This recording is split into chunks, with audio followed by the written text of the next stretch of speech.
Assalamualaikum warahmatullahi wabarakatuh. Perkenalkan, nama saya Rehendra Winata dari kelompok 4. Di sini kita diberi tugas untuk membuat materi presentasi yang disertai analisis dan kasus dengan menggunakan teori atau tradisi. Di sini kita membahas teori tradisi komunikasi politik. Pengertian komunikasi politik itu merupakan bagian dari objek kajian ilmu politik yang disebabkan karena adanya interaksi yang bersifat politik dan memiliki fungsi agregasi, artikulasi, sosialisasi, dan juga rekrutmen. Halo, saya Alvita Christopher dari kelompok 4. Jadi sini saya akan menjelaskan tentang jenis-jenis komunikasi politik. Jadi jenis-jenis komunikasi politik itu ada dua, ada komunikasi politik digital, ada komunikasi politik pers. Tujuan dari komunikasi politik digital ini adalah agar pesan tersampaikan secara massal melalui media sosial yang mulai digandrungi oleh masyarakat. Kalau komunikasi politik pers, pers pun ikut menggunakan komunikasi politik sebagai ajang informasinya agar sampai ke masyarakat secara bersamaan.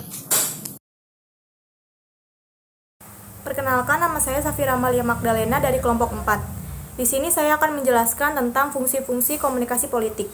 Yang pertama, ada komunikasi politik memiliki peran yang sangat penting dalam kepekaan, hingga menangkap dengan jelas keberadaan sesuatu yang ditimbulkan oleh komunikasi politik. Seperti kejadian politik yang dapat ditangkap langsung oleh komunikasi politik.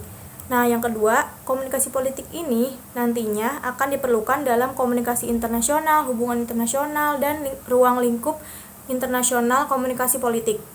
Yang ketiga, komunikasi politik juga memiliki mata rantai disiplin ilmu. Disiplin ilmu tersebut yang kemudian akan menjelaskan bahwa komunikasi politik juga berhubungan dengan media sosial, budaya, agama, dan lain sebagainya. Assalamualaikum warahmatullahi wabarakatuh. Nama saya Nur Apriana dari kelompok 4. Di sini saya akan menjelaskan tentang pola komunikasi politik. Pola komunikasi politik ada 4. Yang pertama, pola komunikasi vertikal, yaitu terjadi antara pemimpin dengan yang dipimpin. Contohnya, kepala pasukan TNI memberikan perintah kepada anggotanya. Yang kedua, ada pola komunikasi horizontal. Pola komunikasi horizontal itu terjadi antara individu yang satu dengan individu yang lainnya, atau kelompok yang satu dengan kelompok yang lainnya.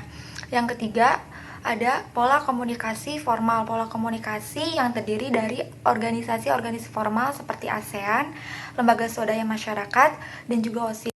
Yang keempat, ada pola komunikasi informal, yaitu komunikasi yang diadakan secara pertemuan tatap muka dan tidak mengikuti prosedur-prosedur yang ada. Contohnya itu kelompok belajar dan juga arisan ibu-ibu. Terima kasih, sekian dari saya. Assalamualaikum warahmatullahi wabarakatuh. Perkenalkan, nama saya Muhammad Yusuf Al-Fajri. Di sini saya akan menjelaskan saluran komunikasi politik. Saluran komunikasi politik merupakan alat yang membantu untuk menyampaikan pesan secara praktis. Dengan kata lain, saluran komunikasi politik ini merupakan media yang digunakan untuk berkomunikasi. Saluran ini bisa berupa lambang, gambar, kata-kata, tulisan, maupun tindakan atau visual kinetis. Bahkan saluran ini dapat dikombinasi secara teratur bentuknya. Adapun beberapa tipe saluran komunikasi politik, diantaranya komunikasi massa yang meliputi tatap muka, seperti contoh pemimpin perusahaan yang memimpin rapat di depan anggota perusahaannya. Selanjutnya ada perantara, seperti contoh seorang presiden yang berbicara kepada masyarakat disiarkan secara langsung melalui televisi dan radio. Dan komunikasi interpersonal yang dilakukan dari satu individu ke individu lain. Dan selanjutnya ada komunikasi organisasi yang dilakukan seorang pemimpin organisasi ke anggotanya dan atau organisasi satu ke organisasi lain. Sekian dan terima kasih. Wassalamualaikum warahmatullahi wabarakatuh. Halo, saya Babat Fauzan. Di sini saya akan membacakan contoh kasus dan analisis kasus. Contoh kasusnya, masa aksi gabungan Ormas Islam berunjuk rasa di depan gedung MPR DPR Jakarta. Mereka tergabung dalam Aliansi Nasional Anti Komunis atau ANAK, menuntut RUU HIP dicabut. Namun di tengah-tengah unjuk rasa menuntut RUU HIP dicabut, ada oknum yang membakar bendera PDIP.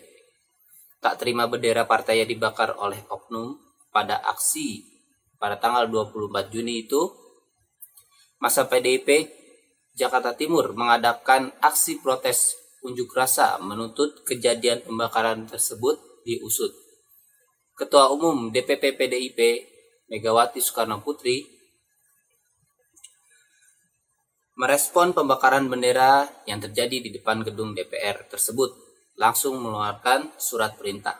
Surat tersebut berisikan PDIP tetap dan selalu menempuh jalur hukum dan menegaskan bahwa PDIP tidak pernah memiliki keinginan untuk memecah belah bangsa. Itu contoh kasusnya. Untuk analisis kasusnya ada dua. Yang pertama, pada kasus di atas menggunakan pola komunikasi vertikal. Terdapat di cuplikan video tersebut, yaitu adanya surat perintah yang ditandatangani langsung oleh Megawati selaku Ketua Umum PDIP.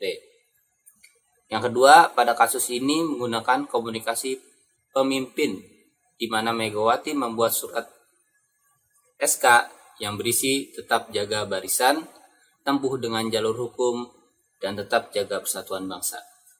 Terima kasih.